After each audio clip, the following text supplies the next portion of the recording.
So, hi everyone, welcome to this interview. We have with us Dr. Sudipta. She just cleared her AMC 1 exam, so many congratulations, Doctor. Thank you, doctor. Thank you so much.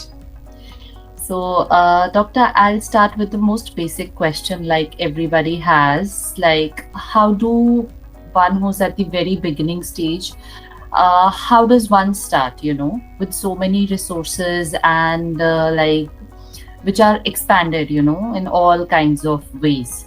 So, how did you start? Okay, so basically, yes, it at times gets very overwhelming. When I began, it was very overwhelming because there were too many resources, too much of knowledge out there, plus the knowledge that we already have. We tend to apply that knowledge. But what I feel is, I joined academically, and they have a precise and what you can say is the high yield resources they provide is more than sufficient is what I feel. So I just stuck to all the resources that they provided. Their notes are concise, to the point, and I mean the classes that they conduct, the faculty, all of them clear all your doubts. So I felt that you need to have a strong theory knowledge. So basically you start and your foundation is your strong theory knowledge, and over that your MCQ solving question helps.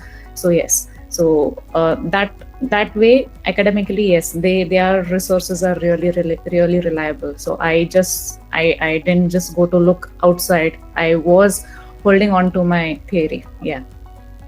All right, thank you.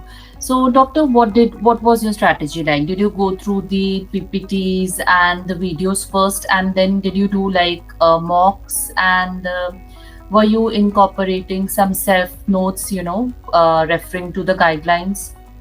Yeah, so how I basically did went through this is first I attended the classes.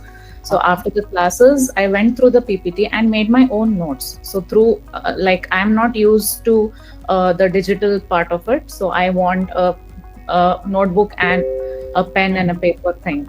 So I made notes, and then after going through the notes, I started solving the MCQs.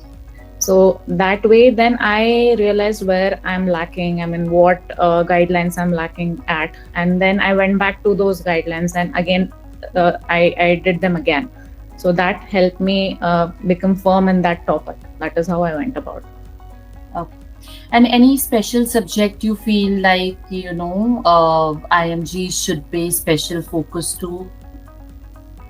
Okay, what I basically, I mean, the difference what I could make out is we need to keep our knowledge which we have studied and learned or practiced back in our country as a base. That's all, because the protocols, the guidelines, everything differs in Australia. So when we learn something that you do so and so thing in Australia, yes, follow it. Don't try to just compare it with your system, or don't, even while you are studying, I mean don't contradict it saying that we do this in our country, why it is like this, and don't go with the answer which you do in your country. Try to adapt what the system follows. Try to make your answers based on what is followed in Australia. I mean that is the major difference here. The ethics part, yes, and the population health, yes, that makes a huge difference. All right. And doctor, like, did you do anything for your time management skills? Because we know it can be tricky. Yeah, so for the exam, yes, I had divided my time.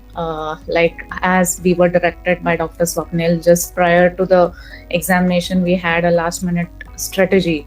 So she had also advised, and yes, I mean, that is the place where your mocks are going to help you. So it is going to help you have a time management better, and well prepared time management in your final exams. So yeah, that is how I did. So thank you very much, doctor. I wish you all the very best in your journey ahead. Thank you. Thank you so much, Doctor. And I thank each and every faculty of academically and also the technical team. Thank you so much.